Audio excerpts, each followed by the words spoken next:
Hello there everyone and welcome to a new review on my channel. It's been a few days, a few videos that I have skipped, but I have finished with my big performances in the month of October. As you can tell from my voice, I'm still recovering from that. It was a very tough month for me. I still tried and put out as many videos as I could, but as I mentioned, I hope you understand that I couldn't pull through all the way. But today we are coming back with the videos. It's unfortunate that a few of my next products are going to be good tricks for Halloween, but in my opinion, they're good tricks for whenever I find they're really good. And the first one that we're gonna look at is the Deceased the Returned by Daws and ALAKAZAM Magic, a repackaging, rebranding, and evolution of an effect that came out years ago that I honestly really did not like. And this one propels it to a new stage. So let's roll the intro and see why this is such an improvement and why I think it deserves your time.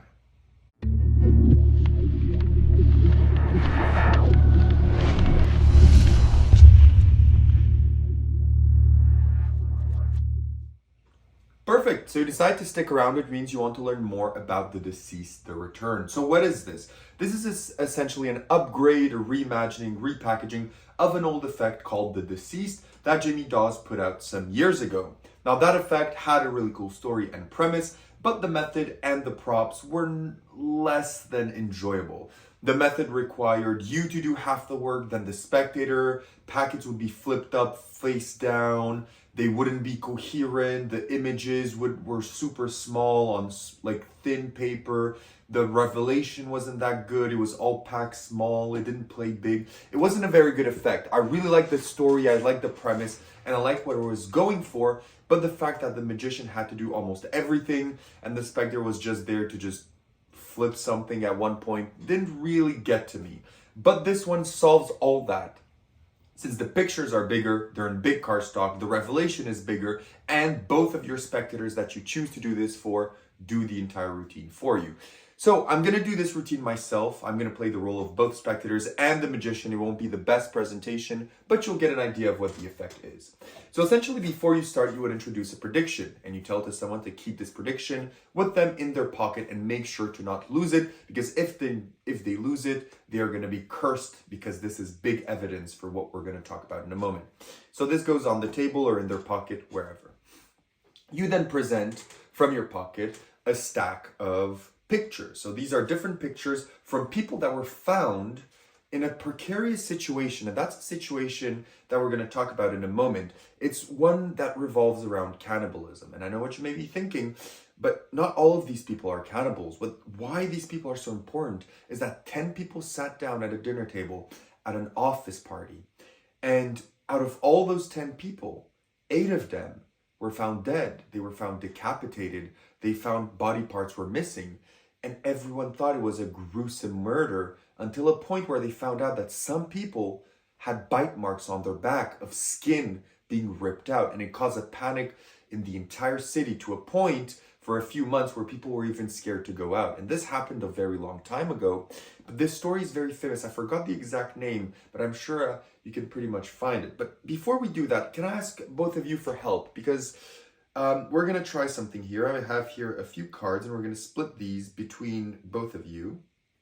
Okay, just like this. I'm going to give you half and you half. Both your spectators are going to go under the table with those packets or behind their backs. So this is going to go under view and you tell this spectator to just take one card. I have to keep them from falling. But one spectator is going to take out one card from the middle. Okay.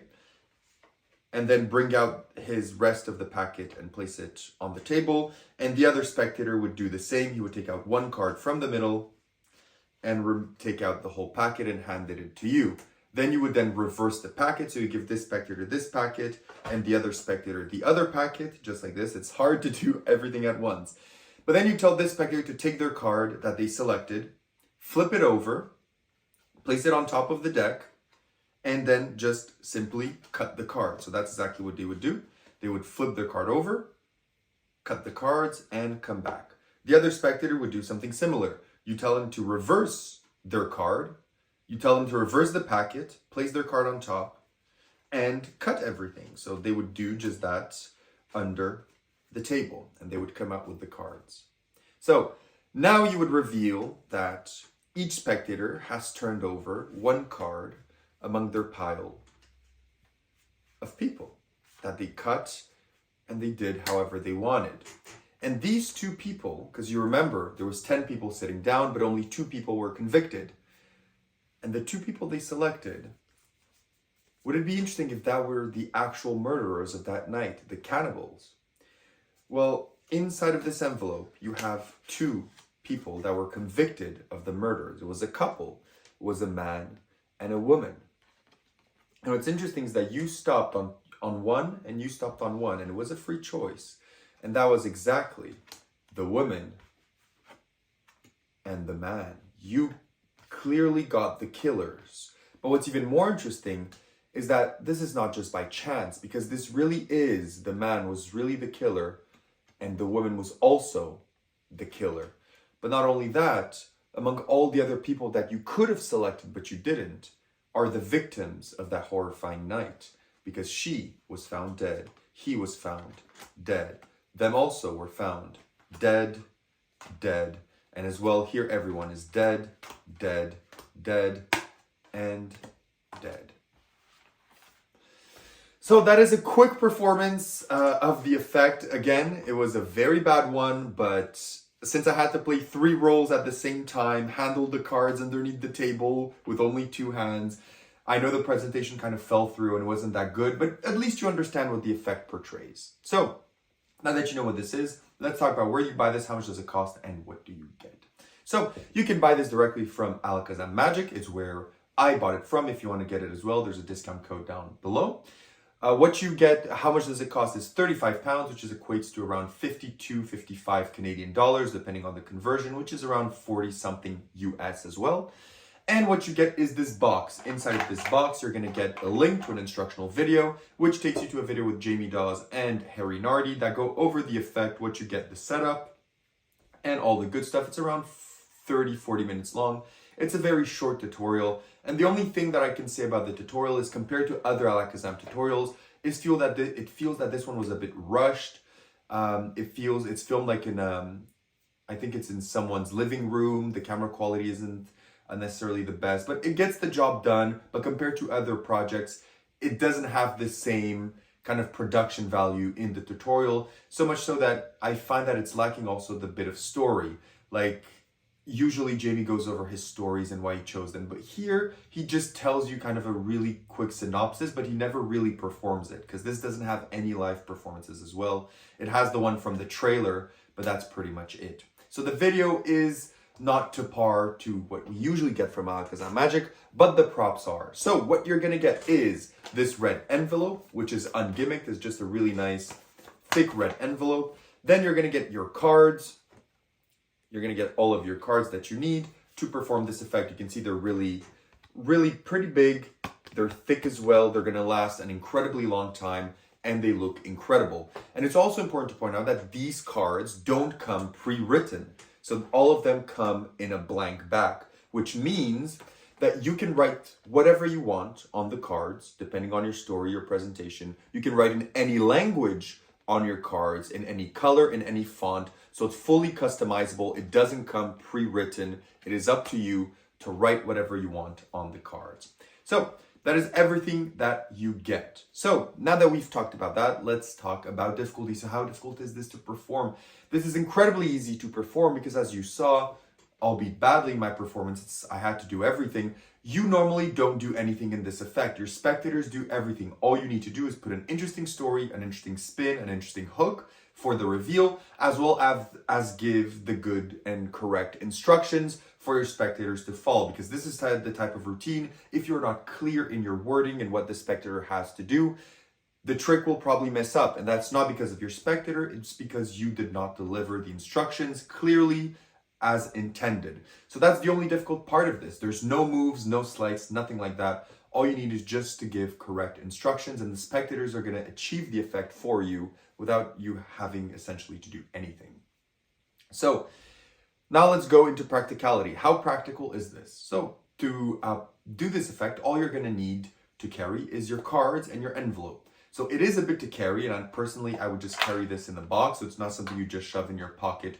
Or in your wallet. You're going to have to carry it around in a box. And I think that's fine if you're going to a gig, just have it there. But if you intended to perform this kind of impromptu in places, you'll still have to carry around the box to not damage the cards, bend them, or ruin your effect. So in carrying capacity, that's all you need to know.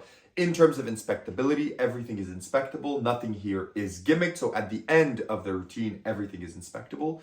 In terms of repeatability, you can repeat this routine, but the outcome will always be the same. So be careful of that. In terms of angles, there are no angles really, except maybe the back of the spectators if there's people behind them, but that you just put them under the table if you so wish. But apart from that, there's no real issues regarding that. In terms of reset, it is also very quick. It's just going to take you to put the cards back in the envelope, and that's pretty much it. It's going to take maybe 5 seconds to reset the effect and be ready to go again. And the last thing I have to mention is that you don't necessarily need a table for this. You can find the way where you do this just in the hands of the spectators. It doesn't necessarily require a table surface for the reveals.